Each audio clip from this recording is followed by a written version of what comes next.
Radhe.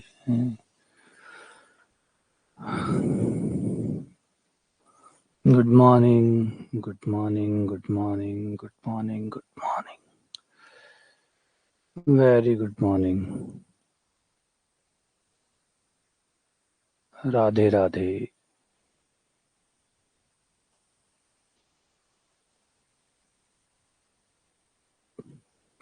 Good morning, good morning, good morning,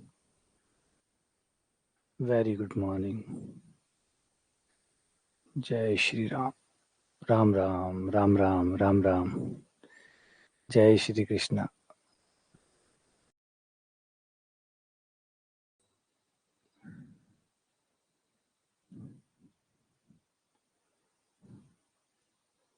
जय श्री कृष्ण। जय श्री कृष्ण।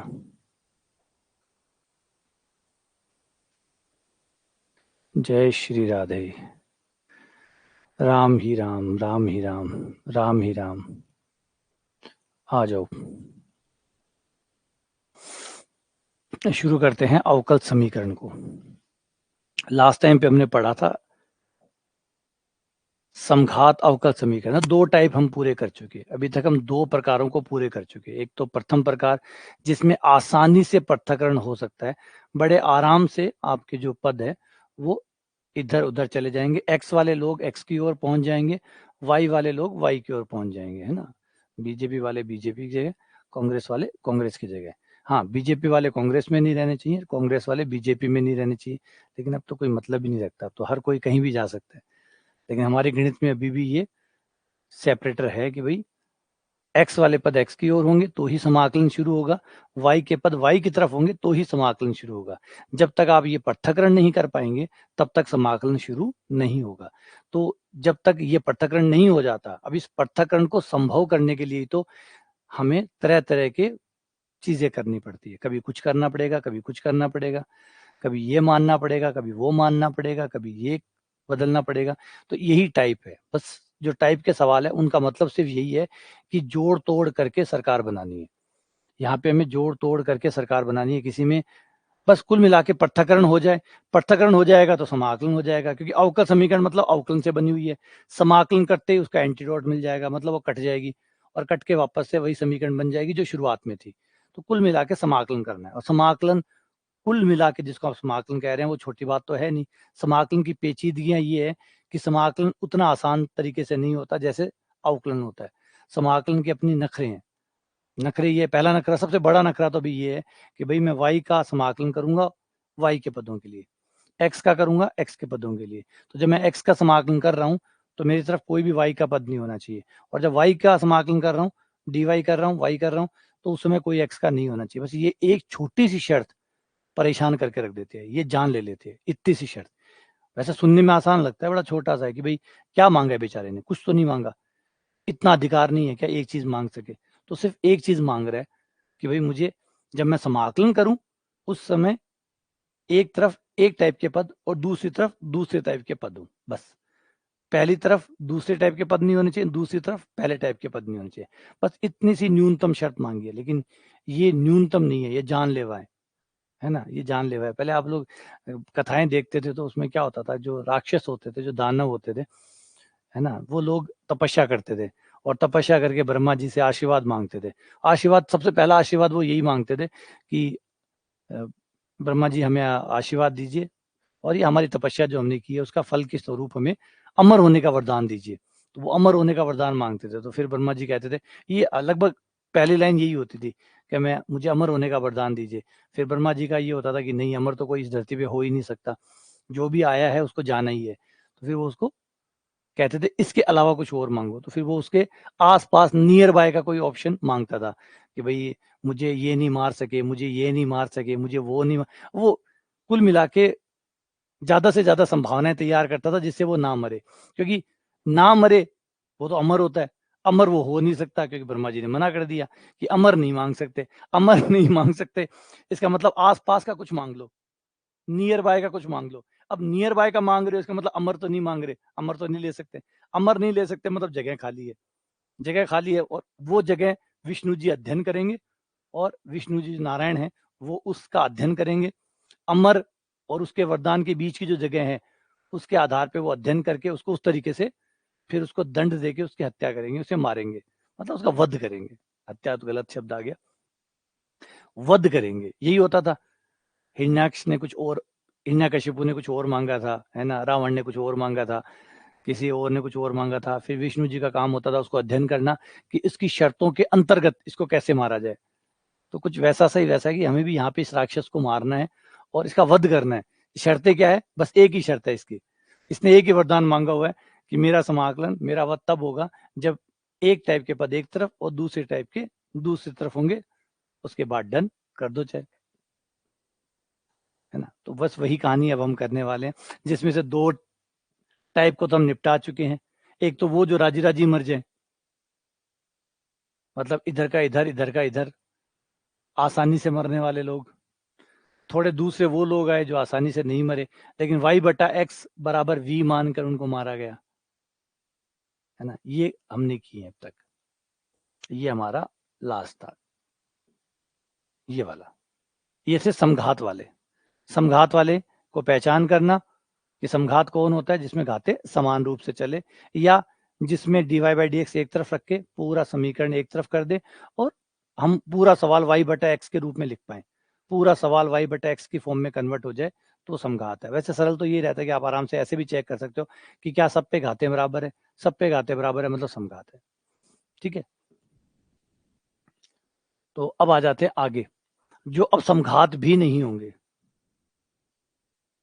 हाँ वही कह ना, तो आप थोड़ा सा उसको थोड़ा सा ऐसे भगवान भगवान के हिसाब से देख रहे हो तो ठीक है, लेकिन आप उसको थोड़ा सा अलग तरीके से भी देख सकते हो, सेम चीज को, सेम चीज का थोड़ा सा आपका नजरिया अलग हो सकता है कि वही रामायण है, वही महाभारत है, थोड़ा समझो कि भाई क्या चल रहा है। वो वरदान मांगता है, वरदान में वो अमर होने का वरदान उसको मिलता नहीं, तो आपके लिमिट वाला कंसेप्ट वहां पे आ रहा है, आपका लिमिट वाला कंसेप्ट आ रहा है। वो टेंड्स टू अमर मांग रहा है, क्योंकि अमर ब्रह्मा जी ने मना कर दिया कि अमर का वरदान मैं दे नहीं सकता, तुम टेंड्स टू अमर मांग सकते हो। वो टेंड्स टू अमर में देख रहा है कि अमर तो मांग नहीं सकता, क्योंकि ब्रह्मा जी ने मना कर दिया कि भाई तो कितनी तपस्या कर, अमर का वरदान किसी को नहीं मिल सकता, तो अमर नहीं मांग सकते। अब तुम टेंट्स टू अमर मांग लो, तो वो टेंट्स टू अमर मांग रहा है कि भाई मैं यहाँ ना मरूं, मैं दोपहर में ना मरूं, मैं शाम को ना मरूं, मैं इस टाइम ना मरूं, मैं उस टाइम ना मरूं। वो कुछ इस तरीके से अपना वरदान मांगता है, मांग। फिर जो विष्णु जी हैं उनका काम होता है कि वो जो उसने वरदान मांगा है, वो जो अमर के बीच का जो गैप है, उस गैप को समझना और उसके लिए बेहतर ऑप्शन निकालना कि इसको किस तरीके से इसका वध किया जा सकता है, फिर उस हिसाब से उसका वध करता है। और आप सारी कहानियां देखिए, जितने सारे भी हैं, उन सब के अंदर यही कहानियां होती है कि राक्षसों को अलग अलग प्रकार से उन्होंने वरदान मांगे और फिर विष्णु जी ने उनका तोड़ निकाल के, या शिव जी ने, कोई को शिव जी ने मारा, किसी को गणेश जी ने वध किया, किसी का विष्णु जी ने किया, कुल मिला के एक ही था कि वो जो वरदान था उस वरदान का तोड़ निकाला और उसका वध कर दिया। तो यहाँ पे भी हम वैसा ही कर रहे हैं, अलग अलग भांति भांति के राक्षस हैं, उनका वध करना है।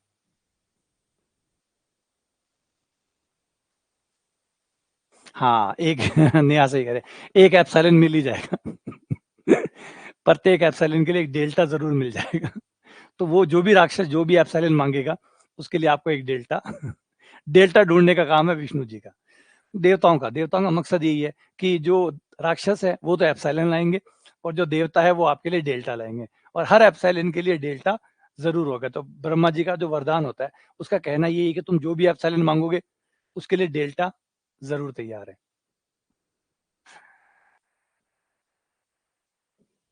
तो समघात रूप में परिणित होने वाली समीकरण।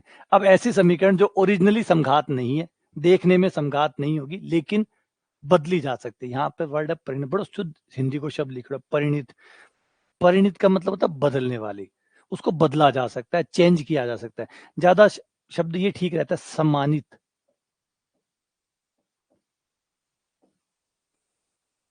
और उससे भी बढ़िया है हिंदी वाला रिड्यूसिबल, रिड्यूस की जा सकती है, तोड़ी जा सकती है, चेंज की जा सकती है। हम हर समीकरण, हर टाइप में दो टाइप पढ़ेंगे, एक तो वो जो खुद ऑलरेडी है, एक वो जो रिड्यूस की जा सकती है, खुद तो नहीं है लेकिन रिड्यूस की जा सकती है। जैसे अभी ये पढ़ रहे हैं समघात, तो पढ़ेंगे समघात में परिणित होने वाली। एक तो समघात ऑलरेडी है, झंझट ही खत्म। एक है जो समघात नहीं है लेकिन थोड़ा बहुत जोड़ तोड़ करोगे, सरकार बनाओगे, बन जाएगी, मतलब वो समघात बन जाएगा, ठीक है। फिर पढ़ेंगे रेखिक, और जो रेखिक में परिणित हो सकती है। फिर पढ़ेंगे यथार्थ, जो यथार्थ में परिणित हो सकती है। तो बस ये दो ऑप्शन हर वैसे तो देखो तीन टाइप ही हो गए, समघात है ना, रेखिक और यथार्थ, ये तीन ही प्रकार है। और बाकी इन तीन में तीन और ऐड कर दिए, समघात है या समघात में बदली जा सकती है, रेखिक है या रेखिक में बदली जा सकती है, यथार्थ है या यथार्थ में बदली जा सकती है, रूपांतरित की जा सकती है, हाँ ये भी ज्यादा अच्छा वर्ड है, रूपांतरित की जा सकती है, रिड्यूसिबल हो सकती है। तो इसमें कैसे सवाल आएंगे, इसमें इस टाइप के सवाल आएंगे, dy बाई डी एक्स,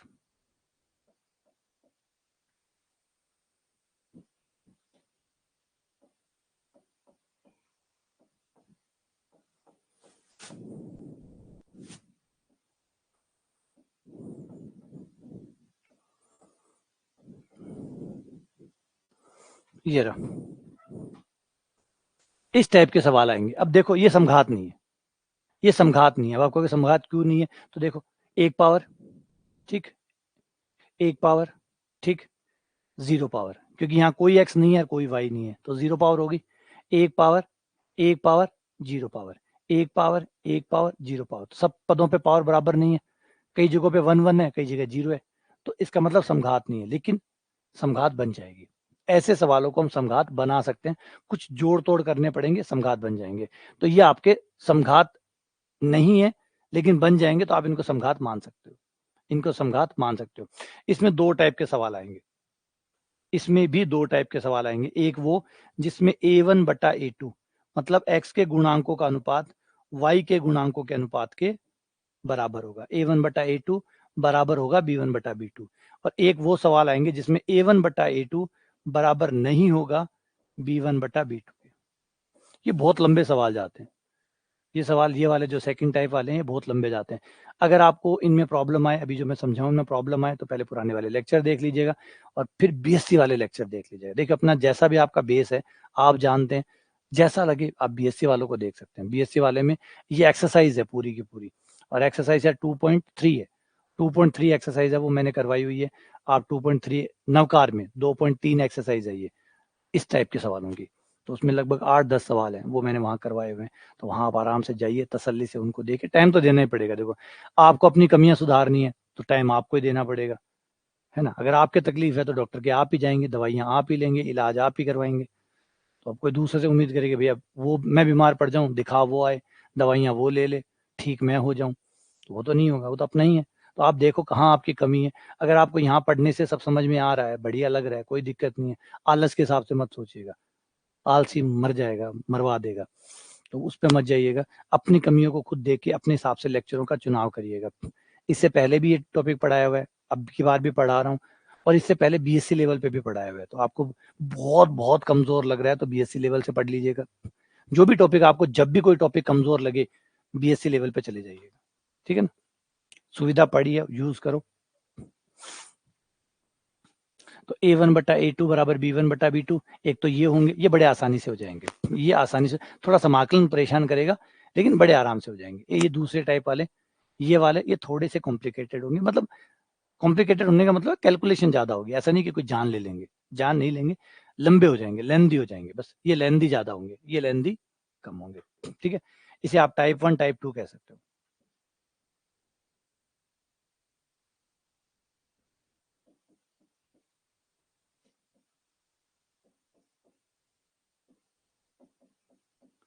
एक तो वो जिसमें a1 बटा a2 बराबर होता है, a1 बटा a2 कौन है, जो आपका x का गुणांक है उनका अनुपात, और जो y है उनका अनुपात, x का अनुपात और y का अनुपात, इनका जो अनुपात है वो बराबर रहेगा, a1 बटा a2 बराबर b1 बटा b2, ठीक है, ये बराबर रहेगा। एक वो जिसमें ये बराबर नहीं रहेगा, तो जब रहेगा उस पर आ जाते हैं। रहेगा उस केस में टाइप 1 में आप देखेंगे कि आपको ऊपर और नीचे एक जैसा x और y के पद मिल रहे हैं, एक जैसे, क्योंकि a1 बटा a2 बराबर है b1 बटा b2, ये बराबर है। बराबर होने की वजह से क्या होगा कि जो एक्स वाई का पार्ट है, जो एक्स वाई वाले पद है, एग्जैक्टली ऊपर और नीचे सेम मिलेंगे, ऊपर और नीचे सेम होंगे। क्यों सेम होंगे, आ जाओ मान लेते हैं कि a1 बटा a2 b1 बटा b2 बराबर है, फर्स्ट टाइप का सवाल है, तो इसको मैंने बराबर में मान लिया लैम्डा, बराबर लैम्डा, तो a1 बराबर आ जाएगा लैम्डा गुणा a2, B1 बराबर आ जाएगा लैम्डा इंटू B2। तो A1 की जगह लैम्डा इंटू A2 रख दो और B1 की जगह लैम्डा इंटू B2 रख दो, तो देखो क्या होता है।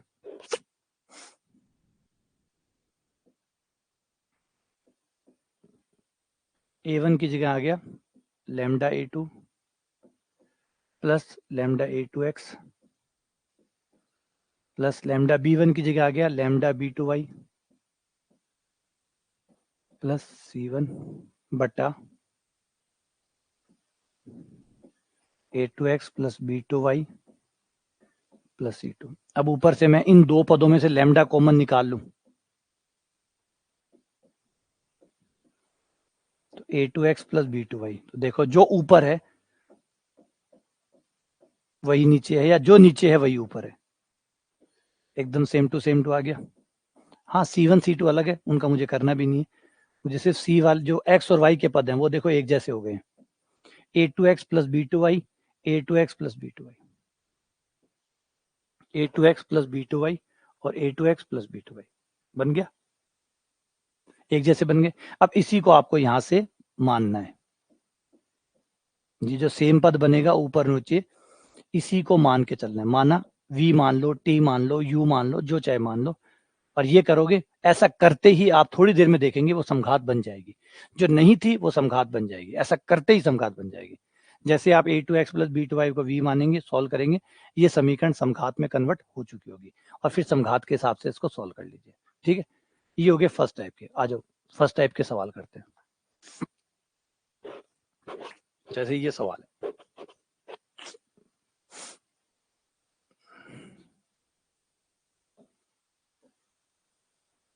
इस सवाल को देखो। इस सवाल में पहले मैं dy बाई डी एक्स निकाल लेता हूँ, dy बाई डी एक्स निकाल लेता हूँ, बट्टे में भेज देता हूँ, पक्षांतरण वक्षांतरण कर लेता हूँ। पूरे सवाल में dx का भाग देने पर इसको उधर ले जाऊंगा, माइनस का हो जाएगा, है ना, इसको उधर ले जाऊंगा, माइनस का हो जाएगा, dx का भाग दे दूंगा, और फिर इस भाई साहब का भाग इधर दे दूंगा, तो कुल मिला के मेरा dy बाई डी एक्स बन जाएगा, ज्यादा जगह खर्च ना करते हुए ये ऐसा बन जाएगा 2x plus Y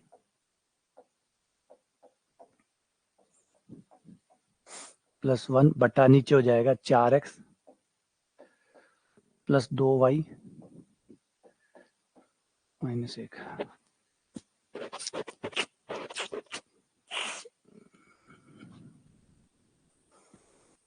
2x plus y plus 1, 4x plus 2y minus 1, ये हो गया। ठीक है, अब इनमें आराम से चेक कर सकते हो कि a1 बटा a2 बराबर है b1 बटा b2। a1 बटा a2 कितना होगा, 2/4, 2/4 यानी 1/2। b1 बटा b2 1/2 बराबर है, ये बराबर हो गए, बस डन, काम खत्म। बराबर होनी चाहिए थे, बराबर है। अब बराबर है इसका मतलब बिल्कुल एक जैसी चीज आपको ऊपर और नीचे नजर आएंगी। थोड़ा सा कॉमन ले लो, ऊपर और नीचे x और y के पद आपको एक जैसे मिलेंगे। अगर a1 बटा a2 बराबर b1 बटा b2 है तो ये घटना होके रहेगी। तो यहां से मैं इनमें से दो कॉमन निकाल लेता हूं।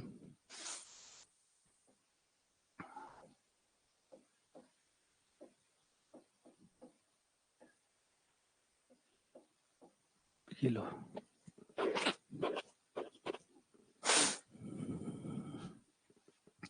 अब इसी को जो कॉमन है इसी को v मान लो,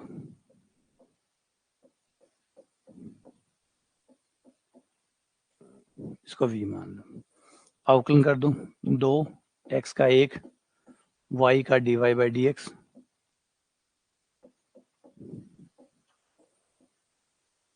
dv बटा dx, और dy बाई डी एक्स का मान निकाल लो। ये मान रख दो सवाल में, सवाल में रखने के बाद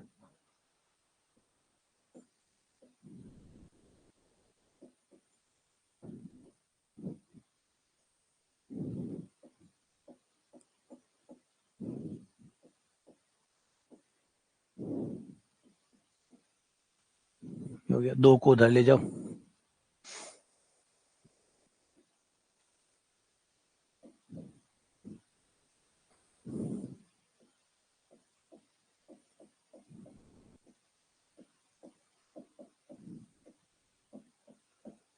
ये 2 उधर चला गया, प्लस का 2 हो गया, लघुत्तम ले लो।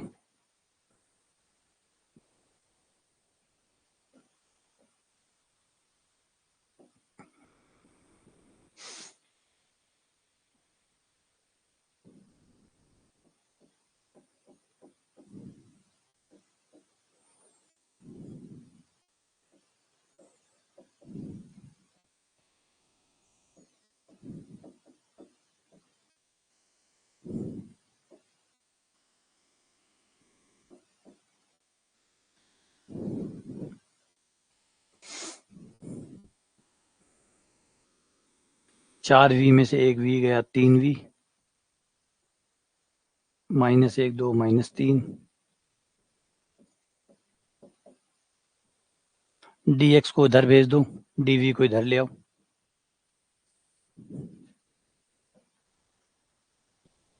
एक बार ये देख लेना कोई माइनस प्लस की गलती ना हो जाए।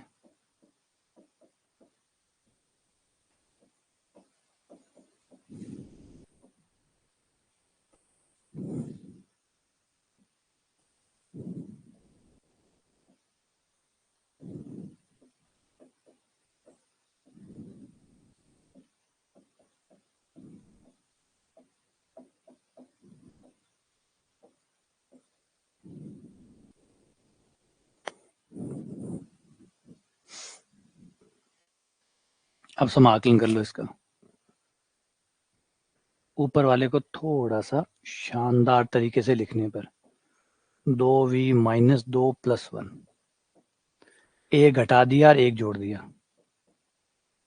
एक घटा दिया और एक जोड़ दिया,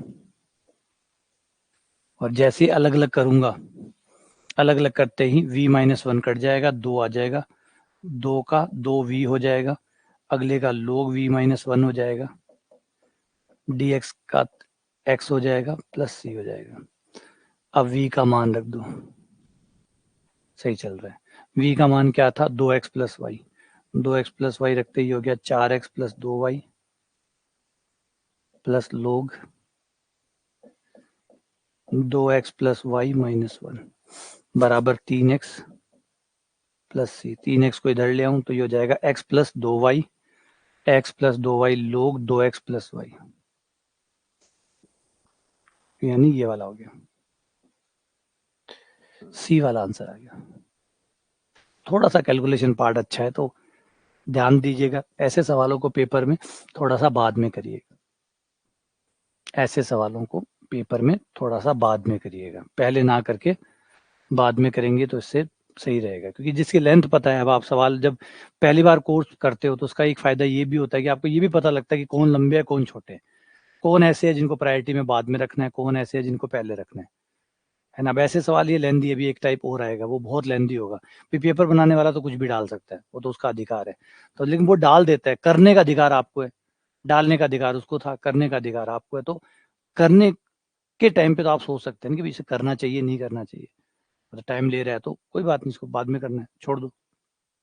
तो अभी ये सवाल है, लेंथ ठीक है ना, लेकिन ये अभी ऐसे नहीं कि शुरुआत में जब आप सवाल करें तभी आप इसको करें, इसको बीच में से करें, जब टाइम लगे कि हाँ भाई और क्वेश्चन नहीं हो रहे हैं नए, ये कर लेते हैं, फिर इन टाइप के क्वेश्चनों में हाथ डालिएगा, क्योंकि ये कागज भी खा रहे हैं और जगह भी खा रहे हैं।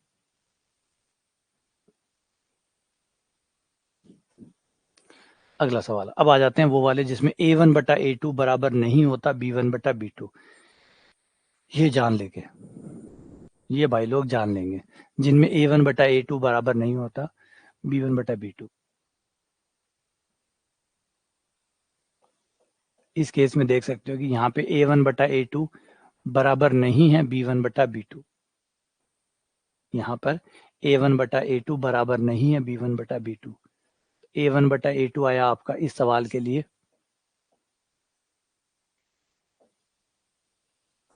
2:1, और आपका b1/b2 आया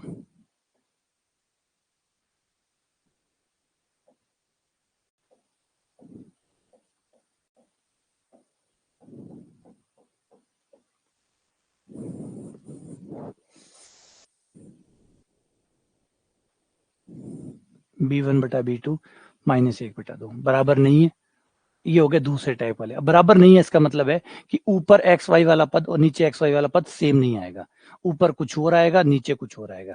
तो अब आप वो वी मानने वाला कंसेप्ट नहीं लगा सकते, क्योंकि दोनों ऊपर नीचे अलग लगाएंगे, ऊपर और नीचे अलग लगाएंगे। तो जब अलग लगाएंगे तो वो वाला काम आपका करेगा नहीं। तो यहाँ पर आपका सवाल शुरू होगा इस तरीके से, आपको स्मॉल एक्स को मानना है capital x plus h, small y को मानना है कैपिटल वाई प्लस के। ये एच और के क्या है ये थोड़ी देर में पता लगेंगे, एच और के क्या है ये थोड़ी देर में पता लगेंगे। फिर क्या करना है, फिर इनका आउकलन करना है। इनका आउकलन करोगे, एक्स का आउकलन हो जाएगा डी एक्स, कैपिटल एक्स का हो जाएगा डी कैपिटल एक्स, एच तो नियतांक है, नियतांक का 0 हो गया, d y small D y का हो गया डी कैपिटल वाई के का 0, क्योंकि के नियतांक है। Small D Y by D X का मान निकाल लो,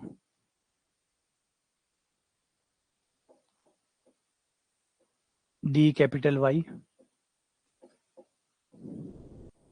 स्मॉल डी वाई की जगह, स्मॉल डी वाई की जगह कैपिटल डी वाई और स्मॉल डी एक्स की जगह capital D x.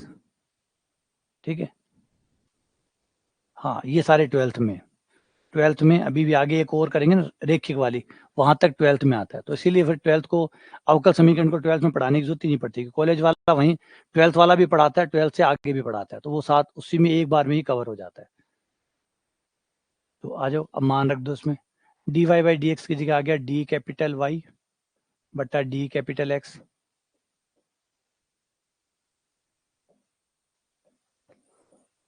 Small x की जगह capital x plus h, small y की जगह कैपिटल वाई प्लस के,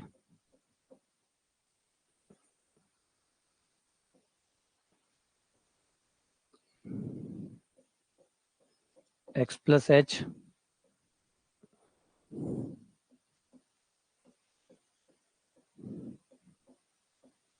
वाई प्लस के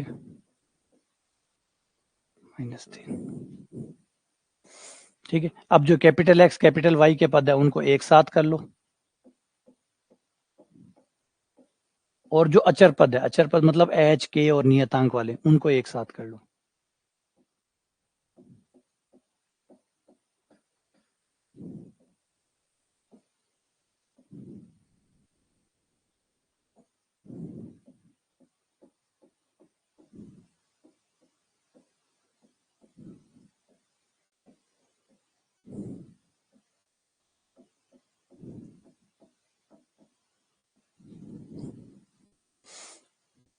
ये अलग अलग कर लिया। ठीक है, अब आप इसको, ये वाला जो है एच और के का मान इस तरीके से सेट करो, एच और के इस तरीके से सेट करो कि ये 0 हो जाए और ये भी 0 हो जाए। कोई एच और के ऐसा ढूंढो कि ये 0 हो जाए, मतलब 2h माइनस के प्लस 1 बराबर 0 हो जाए और h प्लस 2 के माइनस 3 बराबर 0 हो जाए। कोई ऐसे h और k ढूंढो, ढूंढने से अच्छा निकाल लो, ढूंढने से अच्छा है निकाल लो, इनको सॉल्व करके ही निकाल लेते हैं, ढूंढेंगे तो टाइम लगेगा, इसके बजाय इनको सॉल्व कर लेते हैं।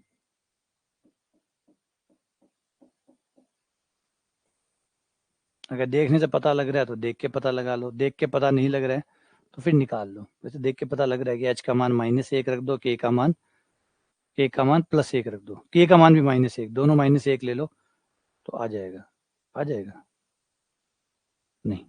ठीक है, चलो सॉल्व कर लो। अगर देख के पता लग रहा है तो हमें कोई फॉर्मेलिटी करनी नहीं है।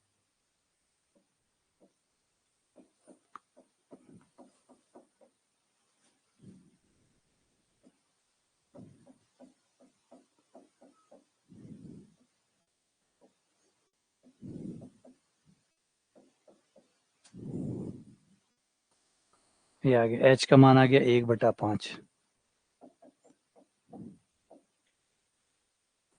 1/5 रखने पर ये इधर चला गया, k बराबर 7/5, एक 1/5 और एक 7/5, और ये काम हो गया।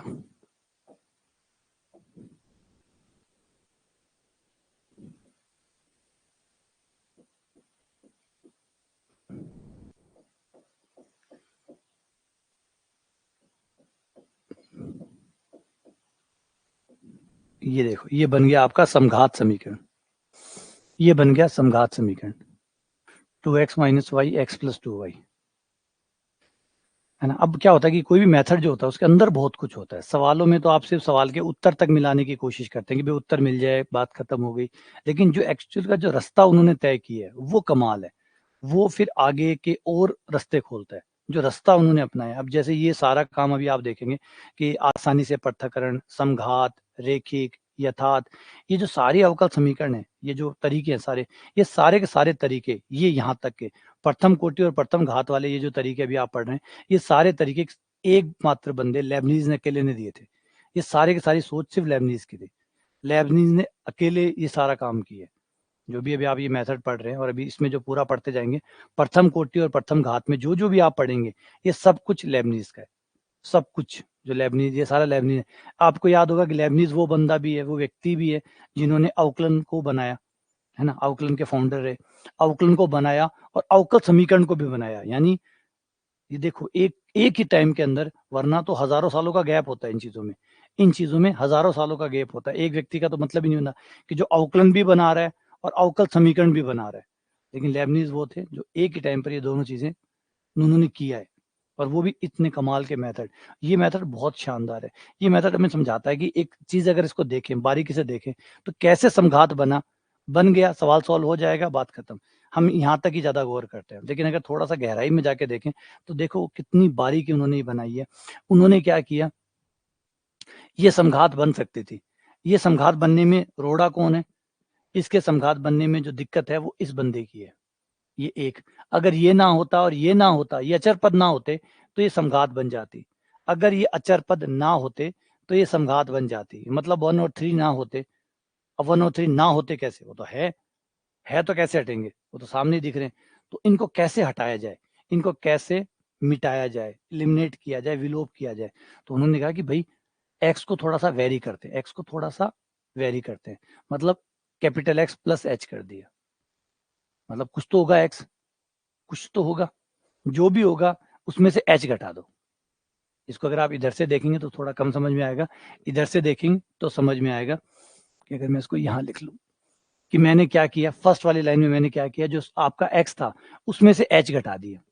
अब एच क्या है मुझे भी नहीं मालूम एच क्या है मुझे भी नहीं मालूम, बस मुझे इतना मालूम है कि एक्स में से एच घटाने पर कोई दूसरा वेरिएबल बनेगा, कोई दूसरा वेरिएबल बनेगा, क्योंकि एक्स तो वेरी कर रहा है, एक्स तो बदल रहा है, एक्स बदल रहा है। एच मान लो 1 है और एक्स 2 है, 2 में से 1 गया, 1 आ जाएगा।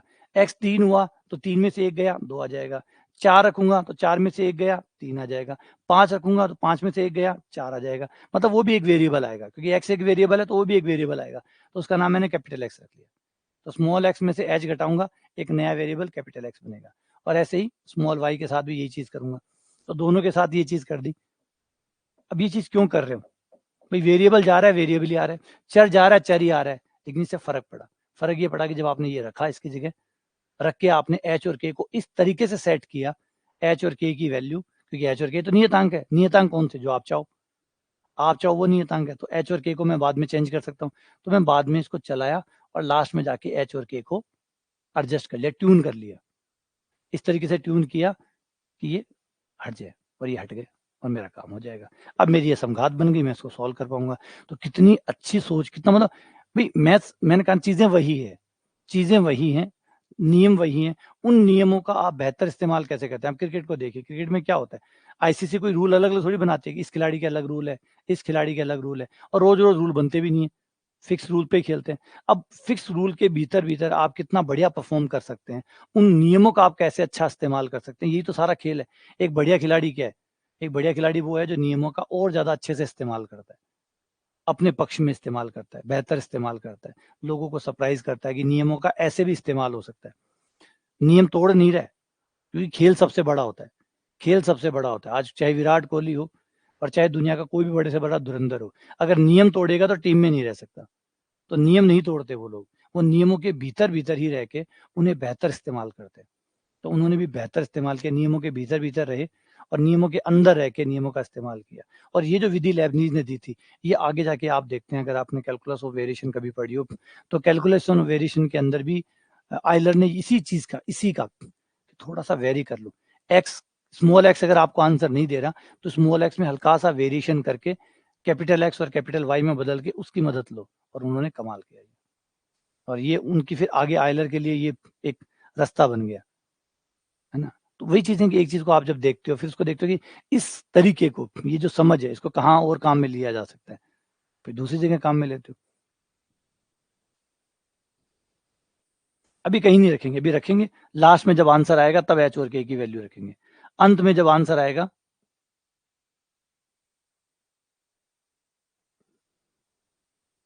ठीक है, आ जाओ। अब ये हमारी समघात बन गई है। अब इसको y बटा एक्स को v मानो,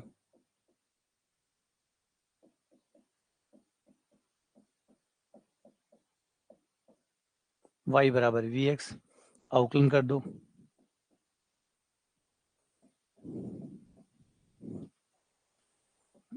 v को छोड़ दिया x का अवकलन 1, फिर x को छोड़ दिया v का अवकलन dv बटा dx।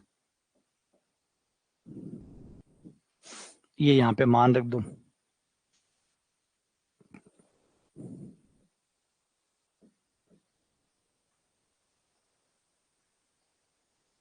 ये मान रखने पर v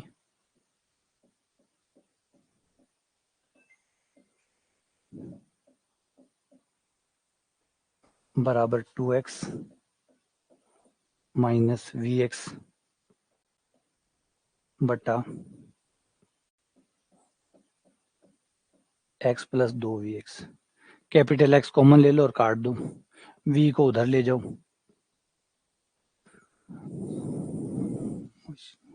यहाँ पे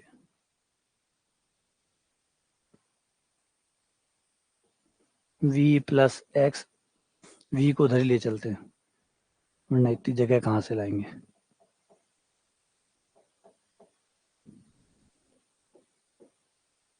x dv बटा dx, यहाँ से x कॉमन ले लिया, ऊपर नीचे से x काट दिया, v को इधर ले आए,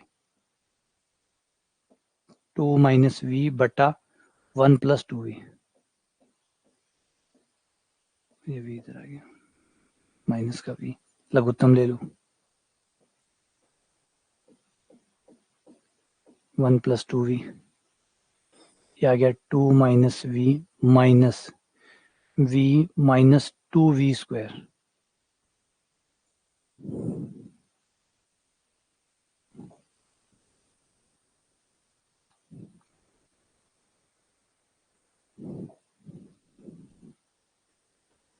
लघुत्तम में v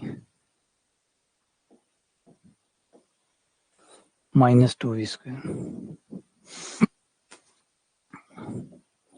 x dv बटा dx बराबर 2 minus 2v minus 2v square बटा 1 plus 2v।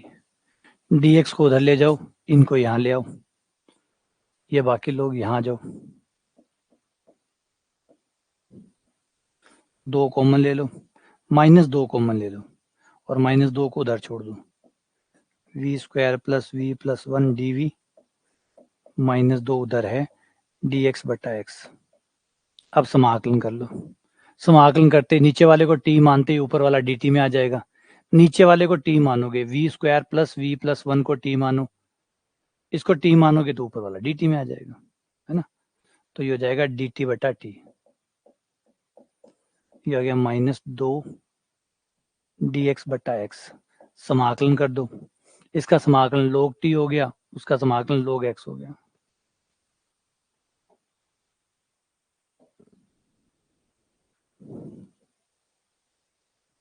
log t minus 2 log x plus समाकलन नियतांक log c,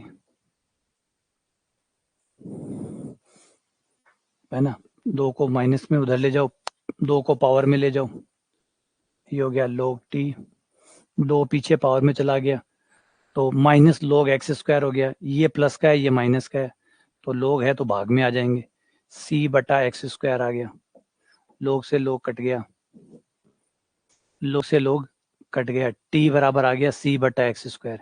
अब आता है t का मान रखने की, t कौन है, v square plus v plus 1, इनके मान रखने में टाइम लग जाता है, c बटा एक्स स्क्वायर। अब v का मान रखो, v कौन था, v बराबर था y बटा एक्स, अब v का मान रखो y बटा एक्स, कैपिटल y बटा x square plus capital y बटा एक्स प्लस 1 बराबर c कैपिटल एक्स स्क्वायर। अब कैपिटल y और कैपिटल x का मान रखो, कैपिटल y और कैपिटल x का मान कितना है वो यहां से रखो।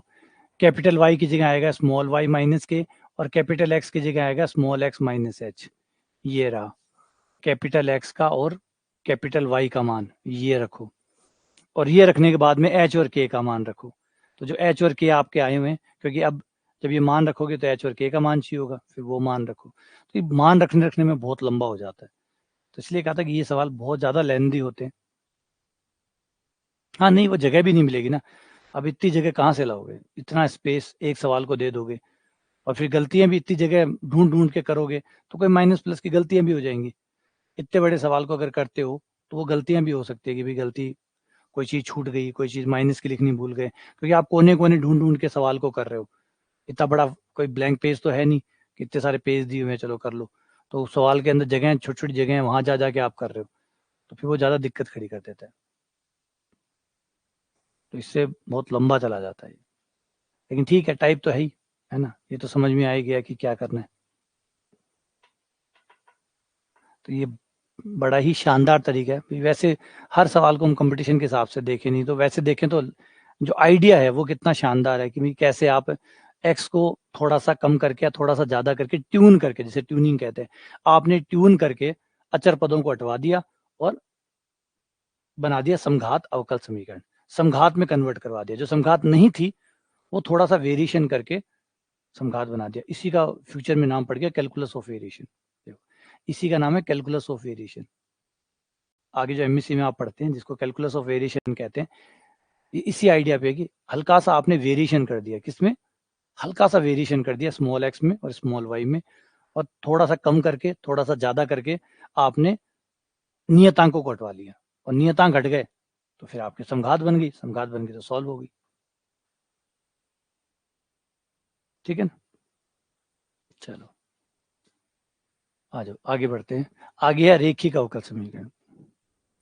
रेखिक अवकल समीकरण, तो एक बंदा कितनी कितनी चीजें कर लेता है, एक बंदा कितनी कितनी चीजें कर लेता है।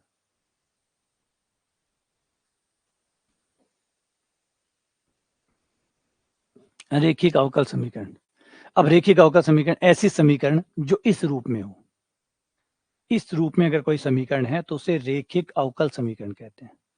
यहाँ पे फिक्स है, पैटर्न एकदम फिक्स टू फिक्स है, एकदम फिक्स टू फिक्स है कि ये जो P और Q है ये या तो अचर हो सकते हैं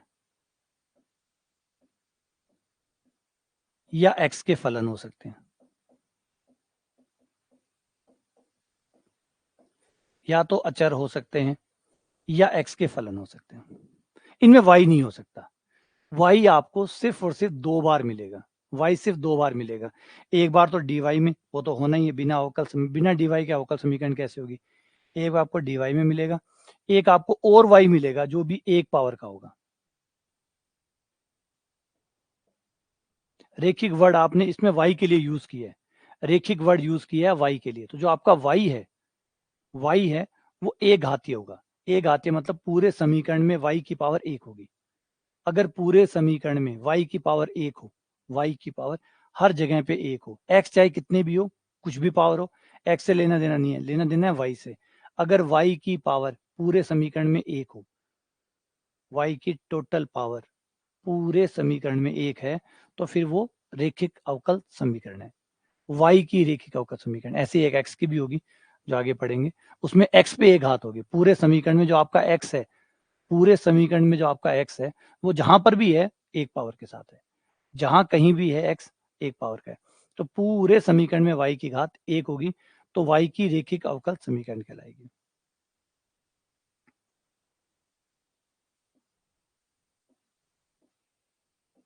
जैसे यहां लिखा हुआ है, जब किसी अवकल समीकरण में आपका जो आश्रित चर है, जो डिपेंड कर रहा है, आश्रित चर और उसका अवकलज दोनों की घात प्रथम हो, दोनों ही एक घात के हो। यहाँ आश्रित कौन है, y है, तो आपका जो y है और y का जो अवकलन है दोनों पे होगा एक पावर होगी। पूरे समीकरण में जाइए और जाके देखिए कि हर जगह आपको y जो भी लिखा हुआ है एक पावर है, और dy बाई डी एक्स एक power, dy by D x तो एक पावर होना ही है, वो तो कोई दो राय ही नहीं है, dy बाई डी एक्स तो एक पावर होना ही है, y एक पावर होना ही है। तो पूरे समीकरण में y की घात एक होनी चाहिए, पूरे समीकरण में y की पावर एक होनी चाहिए, y की पावर दो नहीं होनी चाहिए, क्योंकि दो होते ही रेखिक नहीं रहेगा, रेखिक रहता है रेखा से, रेखा एक पावर को कहते हैं। तो एक पावर जो y है, x से कोई लेना देना नहीं है, y से लेना देना है। y हर जगह जहां भी y है वो एक पावर का होना चाहिए, जहां भी y है वो एक पावर का होना चाहिए। ऐसे समीकरण को हम प्रथम कोटि की रेखिक अवकल समीकरण कहते हैं। और किसके लिए? y के लिए, इसे कहेंगे y की रेखिक अवकल समीकरण, y की रेखिक अवकल समीकरण है। ठीक है, सही है, ठीक है। एग्जाम्पल ले लो।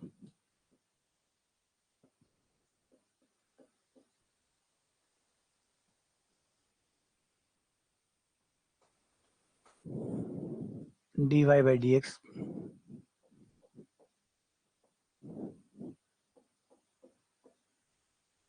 जैसे ये समीकरण है, ये y की रेखिक अवकल समीकरण है, y की रेखिक अवकल समीकरण। अब आप जहां पे भी y को देखेंगे, y आपको एक पावर का मिलेगा।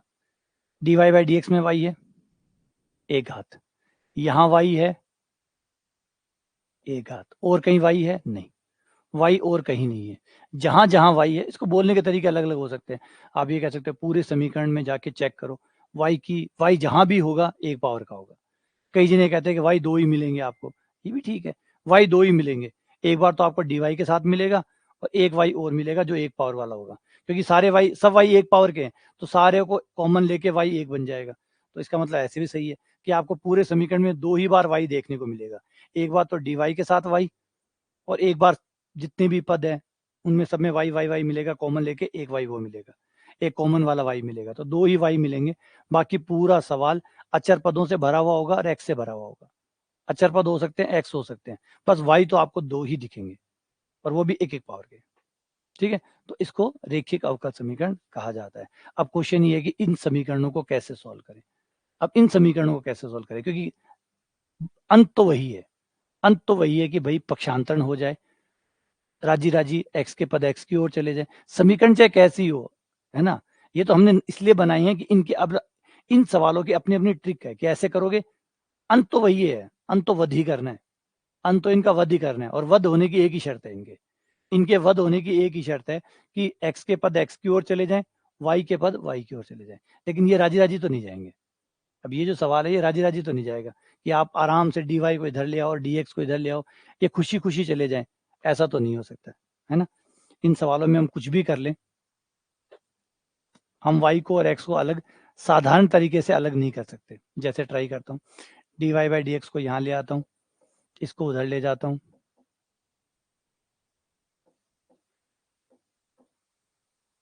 ये उधर चला गया, dx को उधर ले जाओ,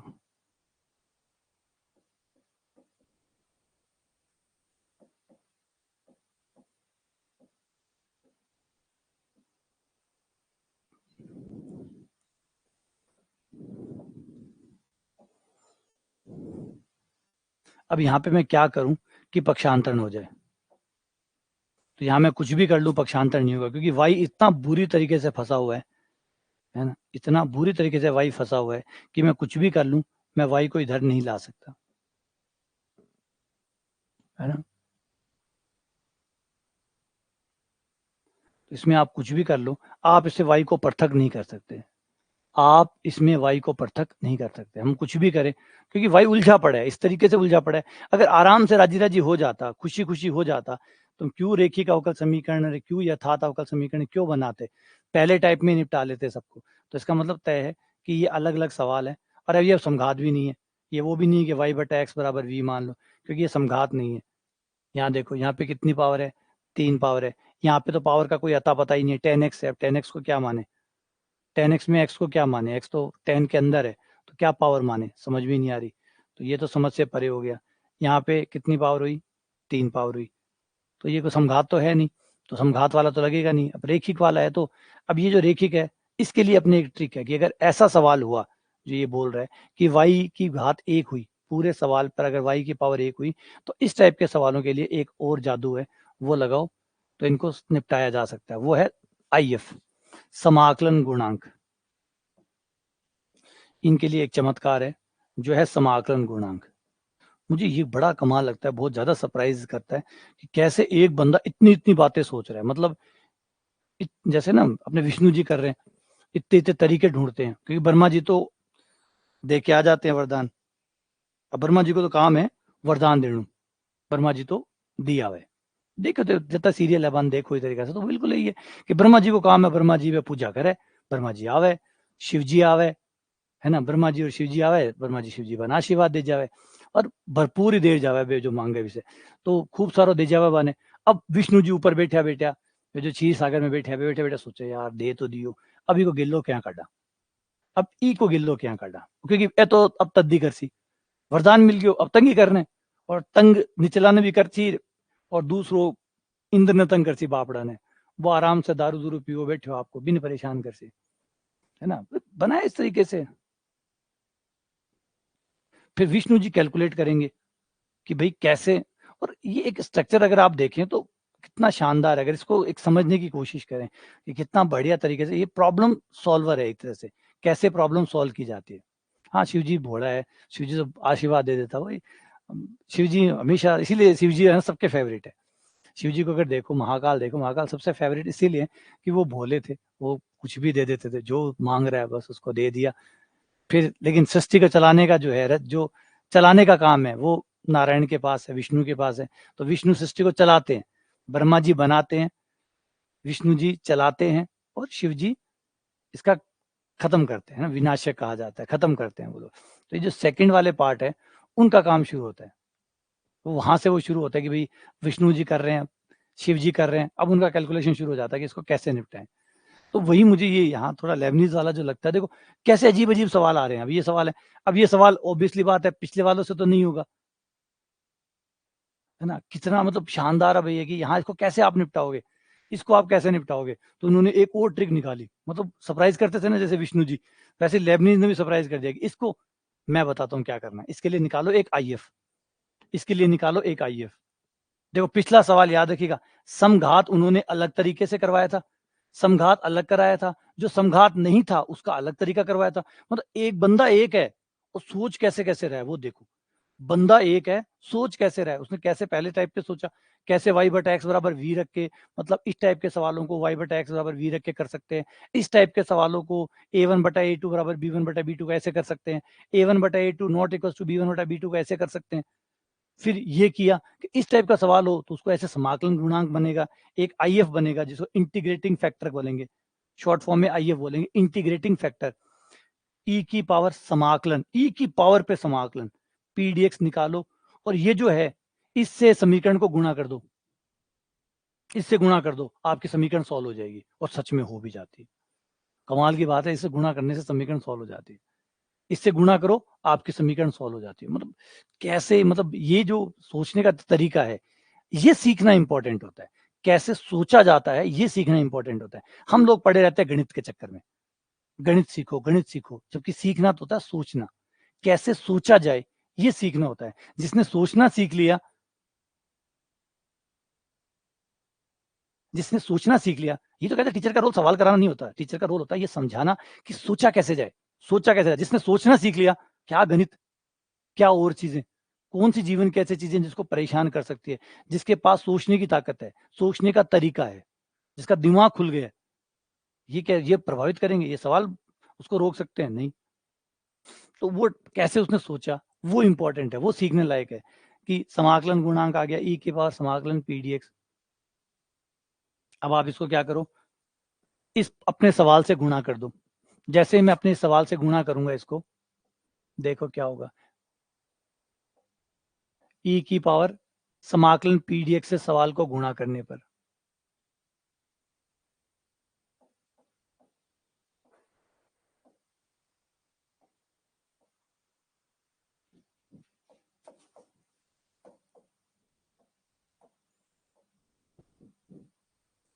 दोनों तरफ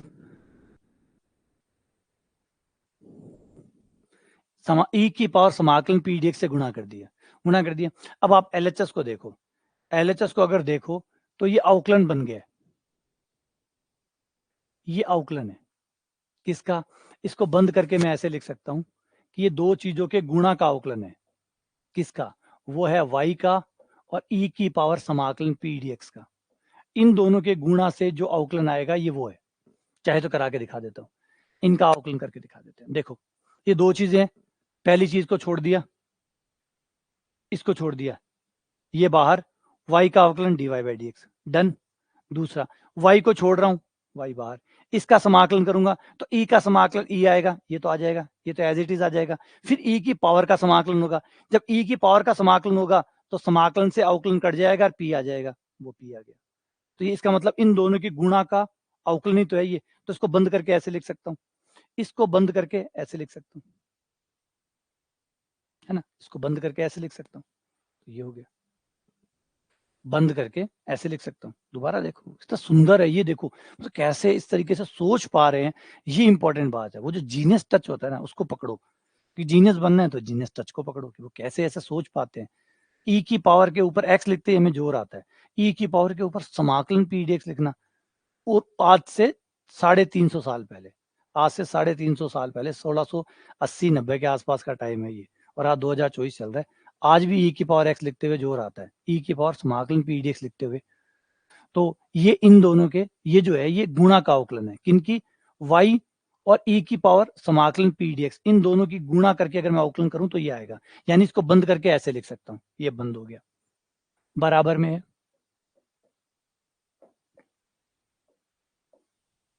e की पावर समाकलन पीडीएक्स हो गया। दोनों तरफ x के सापेक्ष समाकलन लेने पर, x के सापेक्ष समाकलन दोनों तरफ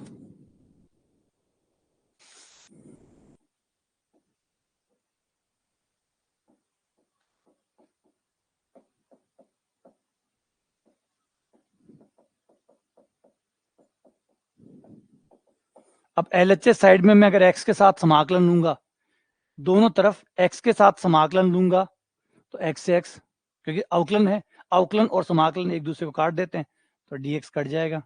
ये आ गया y इंटू ई की पावर समाकलन पी dx, और इस तरफ आ गया समाकलन q इंटू ई की पावर समाकलन पी dx और dx आ गया। ये आपका आंसर आ जाएगा, उधर वाला समाकलन कर लो, ये सॉल्व हो गया। मतलब जो q का मान है वो रख दो और समाकलन कर लो, आंसर आ जाएगा।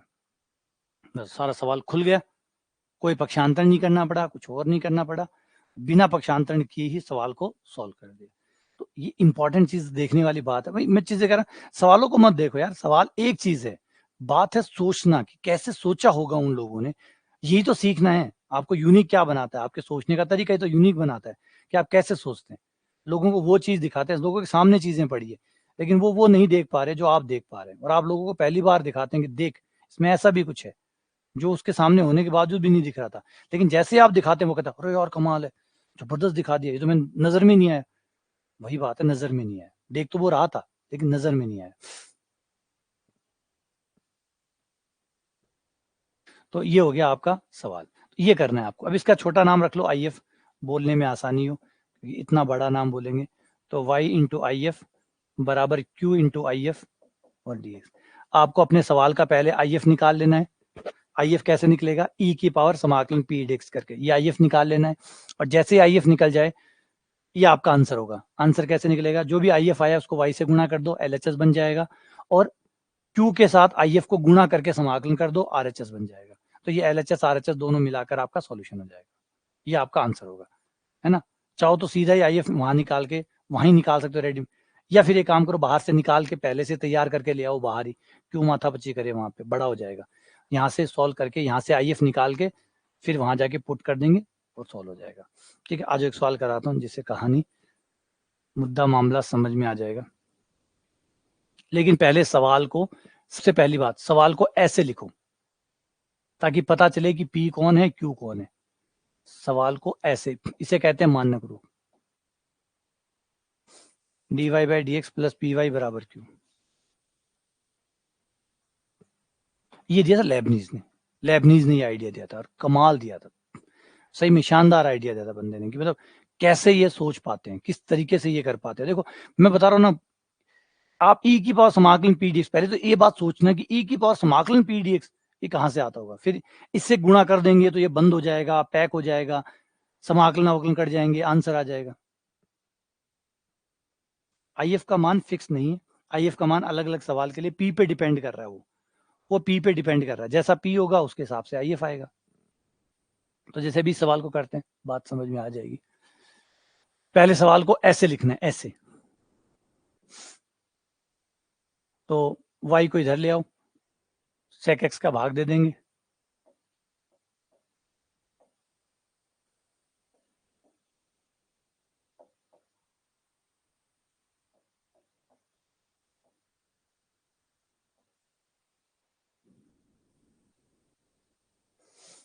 ठीक है। अब आपने sec x का भाग दे दो,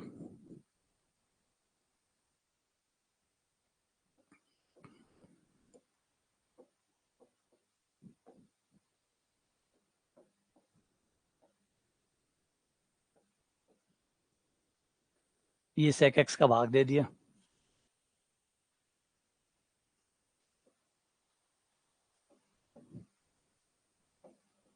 ये आपका cos x हो गया, 1/sec x यानी cos x हो गया,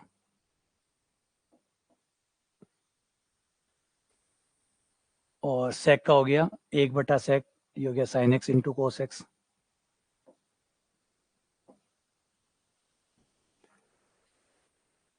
तो इस तरीके से पहले आपको पूरे सवाल को उस मानक रूप में कन्वर्ट कर लेना है। मानक रूप का मतलब ये है कि इधर आपका dy बाई dx होना चाहिए, इधर आपका dy बाई dx होना चाहिए, उसके साथ कुछ भी नहीं होना चाहिए 1 के अलावा।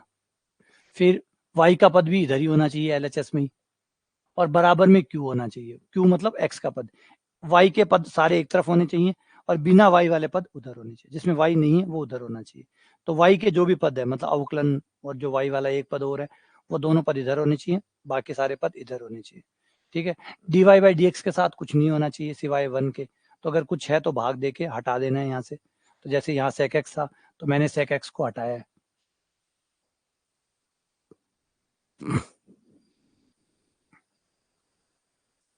ठीक है, -1/sec x आ गया।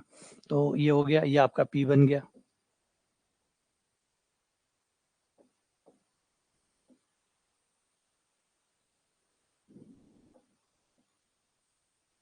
ये p हो गया, ये q हो गया, ठीक है। IF निकाल लो,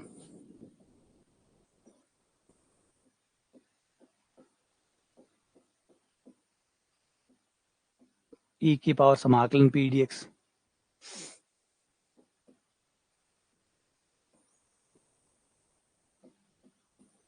cos x का समाकलन sin x,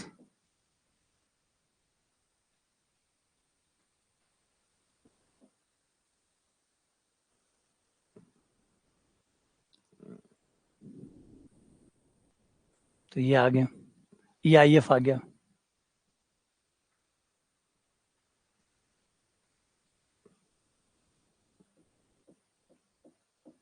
अब अगला है हमारा y इंटू IF,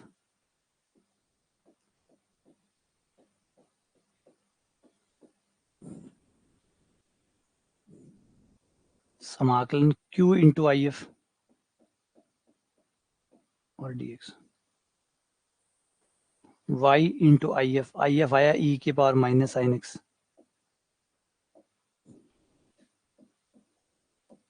q है आपका sin x into cos x,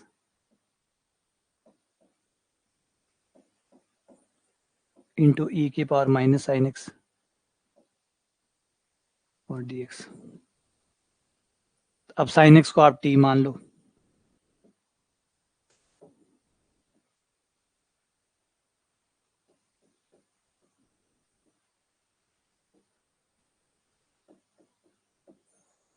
sin x का अवकलन हो गया cos x dx बराबर dt,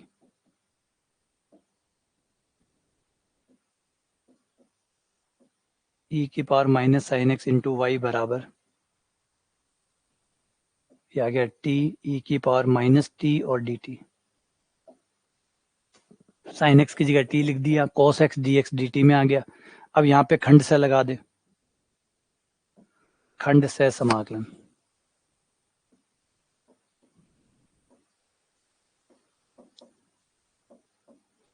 खंड से लगाने पर इसे u मान लो, इसे v मान लो।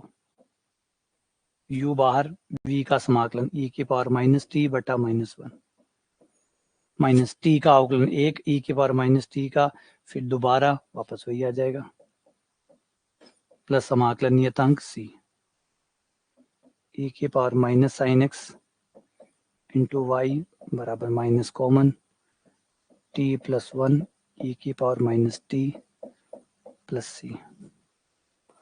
टी का मान रख दो, टी का मान है sine x.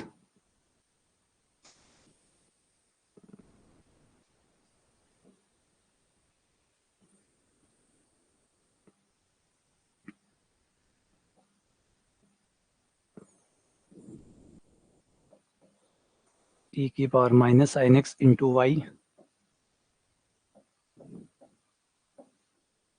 Minus sine X plus 1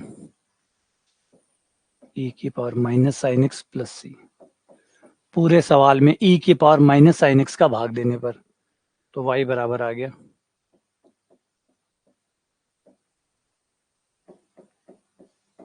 यहाँ पे c के बट्टे में आएगा जो कि ऊपर चला जाएगा, ऊपर जाके प्लस हो जाएगा e की पावर प्लस साइन एक्स। ये आपका आंसर आ गया।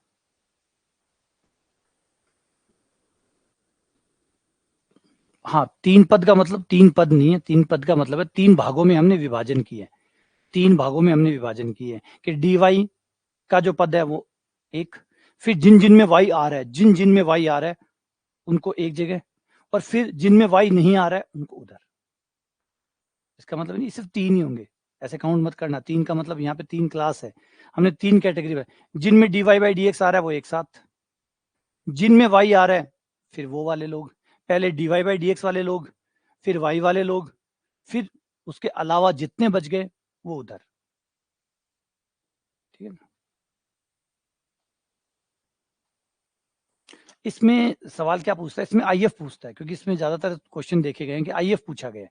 आईएफ पूछा गया किसका समाकलन गुणांक क्या होगा, आईएफ क्या होगा, तो इस सवाल, इसमें से सवाल जो है ना वो बनता है, क्योंकि इसमें आईएफ पूछा जाता है, क्योंकि ये बढ़िया है, क्योंकि ज्यादा टाइम नहीं लेता और पेपर बनाने वाले के हिसाब से भी सही हो गया, लंबा क्वेश्चन नहीं बनाना पड़ता, क्योंकि आईएफ ही महत्वपूर्ण है। अगर आईएफ पता चल गया तो सवाल हो ही जाता है, और एक इंटरमीडिएट क्वेश्चन बन जाता है, छोटा क्वेश्चन बन जाता है कि भाई आईएफ बता दो, तो ये सवाल फेमस रहते हैं आईएफ के लिए। ऐसे भी हम यथार्थ पढ़ेंगे तो उसमें भी आईएफ आएगा, तो आईएफ का सवाल जो है ना उस पूछा ही गया, जब भी आप पुराने पेपरों को उठाएंगे तो ज्यादातर आपको आईएफ का सवाल मिलेगा, क्योंकि ये छोटा सवाल हो जाता है, सिर्फ आपको मानक रूप में लिखना होता है, आईएफ निकालना होता है आंसर में। ठीक है ना। अच्छा, ये समझ में आ गया सारा।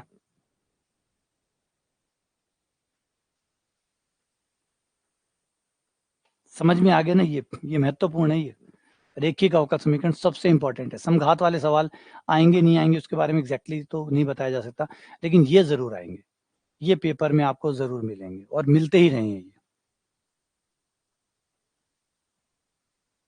हाँ, ये पेपर में मिलते ही रहे और आगे भी मिलते ही रहेंगे, इनको तैयार रखना।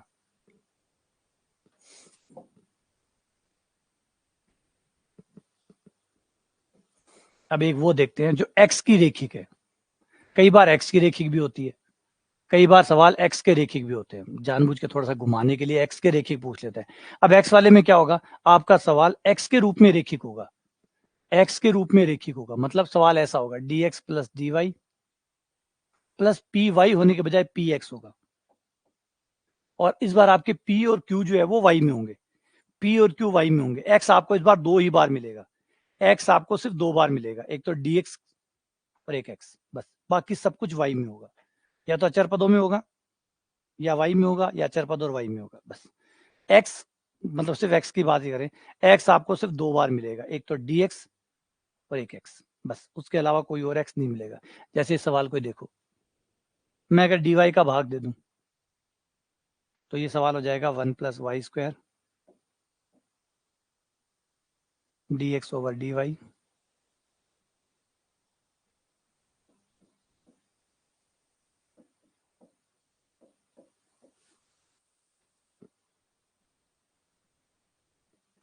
अब एक्स को इधर ले आओ, एक्स को इधर ले आओ,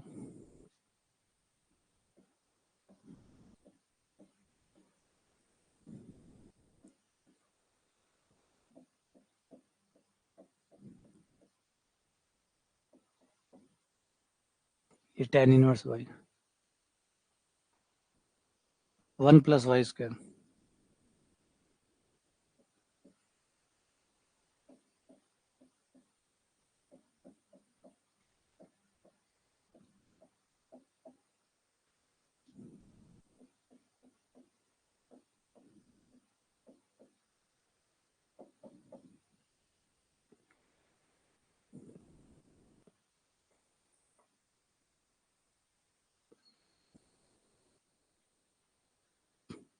ये हो गया। अब ये देखो x की बन गया ना, x की रेखिक अवकल समीकरण बन गया, ये आपका p हो गया, ये आपका q हो गया।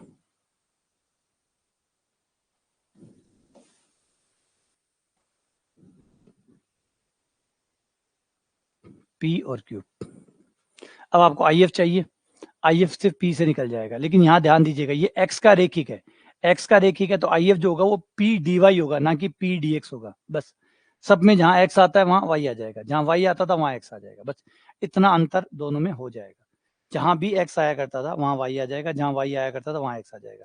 एक तो जैसे IF में चेंज हो जाएगा, एक जो आपका आंसर है वो भी चेंज हो जाएगा। उसमें होता था IF into y, IF into y होता था तो IF इंटू एक्स हो जाएगा। इधर IF इंटू क्यू होता था, वो तो वही रहेगा, IF into Q into dx आया करता था, अब dy आ जाएगा, dy IF into Q dy। तो जो समाकलन x के साथ होते थे वो सब y के साथ हो जाएंगे, और जहाँ x आता था वहाँ y आ जाएगा। इतना फर्क देखने को मिलेगा। ठीक है, आ जाओ।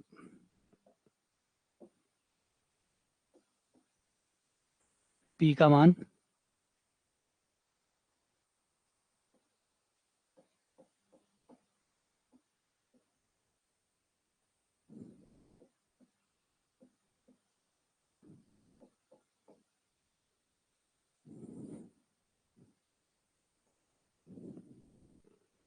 ये हो गया।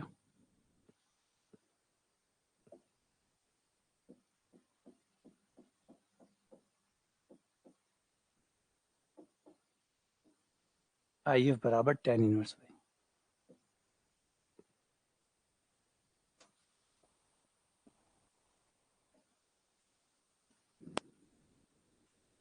तो खाली छोटा सवाल पूछ लिया IF का।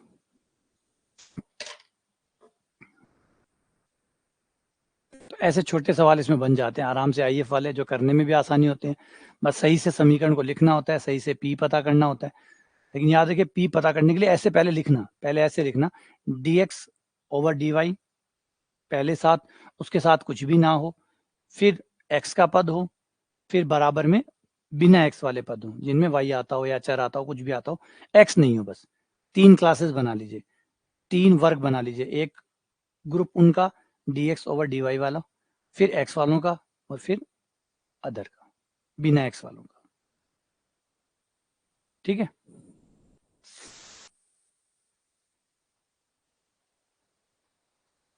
क्लियर है। चलो मिलते हैं आप लोगों से अगली क्लास में।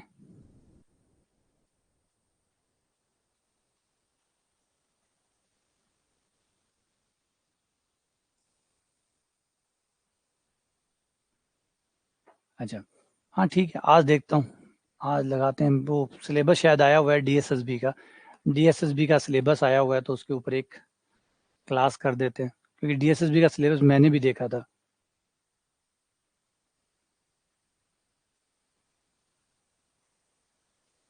हाँ कोई बात नहीं, चलने दो। DSSB का सिलेबस मैंने देखा था, तो उसमें मुझे लगा कि शायद उसमें सिलेबस सीनियर तो कुछ है ही नहीं, और भाई बनाने वाले हैं, उनका क्या दिमाग चलता है, कैसे वो करते हैं भगवान जाने। अब उन लोगों ने कर रखा है कि जो सिलेबस आया उसमें 12th को तो हटा ही दिया, 12th तो लगभग नए के बराबर उन्होंने डाली है ना। 12th तो नए के बराबर है, और बाकी जो है वो सारा का सारा ग्रेजुएशन, पोस्ट ग्रेजुएशन, यूजी और पीजी डाल दिया। टीजीटी में तो उन लोगों ने ऐसा सिलेबस डाला है, पीजीटी में उनका 11-12 चलता है। कैसे सिलेबस बनाते हैं, क्या सोच के बनाते हैं, ईश्वर ही जाने कि उनकी क्या समझ काम करती होगी। मतलब आप सिलेबस देखते हैं तो देखो, उसको देख के देखो एक बार सिलेबस को क्या है। अच्छा योगेश, घर पे शादी है, तो बिल्कुल यार, कभी हमें भी फोन किया करो, शादी है घर में, कभी हमें बुला लिया करो, है ना। शादी है, अकेले अकेले शादी एंजॉय कर रहे हो, हमें भी बताओ। अच्छा वापस से आओ यार, फिर भूल गया। शादी का नाम, हाँ, क्या बात कर रहा था, बात और भूल गया यार। तो सिलेबस बनाने वालों की बात कर रहा था। अब मैंने कह दिया तो क्या, आ जाओ। पहले कहना चाहिए यार कि भाई सर आओ, शादी में बुला रहे हैं, आ जाओ। आ जाओ, उसकी बात कर रहे, सिलेबस की बात कर रहा था यार। सिलेबस बिल्कुल अजीब सा टीजीटी का सिलेबस। अब ये एक समझ में आता है कि जो बनाने वाले हैं वो कितने सिंसियर है, कितने गंभीर हैं सिलेबस को लेके। उनकी जो गंभीरता है वो दिख रही होगी आप लोगों को कि सिलेबस में कितना गंभीर है वो लोग। मतलब टीजीटी में वो टीजीटी में वो पीजी तक डाल रहे हैं। मतलब 10th वाले का जो टीचर बनेगा, जो 10th तक पढ़ाएगा, उसको पीजी तक आना चाहिए। लेकिन जो 11 12th को पढ़ाएगा उसको 11 12th आनी चाहिए सिर्फ, और उसका और कोई जरूरत नहीं है। उसे 11वीं 12वीं आती है, बस ठीक है। अब क्या इसका क्या सिर पैर है, इस सिलेबस के सिर पैर क्या है? टीजीटी में आपने सब कुछ पीजी का मतलब टोपोलॉजी तक डाल दिया आपने। आपने ये भी नहीं देखा कि टोपोलॉजी भी कोई मतलब कॉलेज लेक्चरर में जब आप जाते हो तो आप टोपोलॉजी बच्चों को कंपटीशन में देते हो, या सीएसआईआर नेट करता है तो टोपोलॉजी देते हो। यहाँ पे आपने टोपोलॉजी दे दी है टीजीटी के टीचर के लिए। ये सिलेबस इन्होंने डिफाइन किया हुआ है। और 11 12 वाले में इन्होंने एनसीईआरटी डिसाइड की हुई है कि 11वीं और 12वीं में पूछेंगे बस वही अवकलन समाकलन ये पूछेंगे। तो ये कौन से जगह है, ये क्या इंडिया में ये स्थान है? क्या ये जो स्टेट है ये इंडिया में आता है? या इंडिया में आता है तो स्कूल इंडिया में ही आते हैं जहाँ पे टीजीटी के बच्चों के लिए टीचर्स का ज्ञान इतना ज्यादा होना चाहिए, इतना बड़ा ज्ञान होना चाहिए। और 11 12 वाला जो पीजीटी वाला टीचर है उसको कम ज्ञान चाहिए और इसको ज्यादा ज्ञान चाहिए। ठीक है, क्या करें, अब वही है। हमें तो इन लोगों के जो भी ये लोग करेंगे, ये जो अपनी इस तरह की कलाकारी दिखाएंगे, हम तो फंसे हुए हैं, हम तो पढ़ना ही पड़ेगा। हमारे पास तो क्या उपाय है, वो जो बनाएंगे वो सब सही है। वो गलत भी करेंगे तो भी हमारे लिए तो वही मान्य होगा, है ना। लेकिन सोचने वाली बात है, ये विचार करने वाली बात है कि इन चीजों के ऊपर थोड़ा सा कि ये ऐसे सिलेबस बनाना, सिलेबस आप जो बनाओगे बच्चे को पढ़ना पड़ेगा, वो उसकी मजबूरी है। पेपर का पैटर्न आप जो बनाओगे वो उसकी मजबूरी है। ये सब चीजें उनकी मजबूरियां हैं। लेकिन आप लोग तो समझदार हैं, आप ऊंचे पद पर बैठे हैं, आप लोगों को इतना अधिकार दिया गया है, तो जिम्मेदारियां भी तो बढ़ जाती है आपकी कि यार ऐसा तो सिलेबस नहीं बनाना चाहिए। एटलीस्ट बच्चों को सोच समझ के सिलेबस बनाना चाहिए। पहले तो सिलेबस ही नहीं बनाते थे, अब सिलेबस बना रहे हैं तो कुछ और ही चल रहा है कहानी। ठीक है, चलो मिलते हैं आप लोगों से, क्लास लेंगे एक, उसमें बात करेंगे।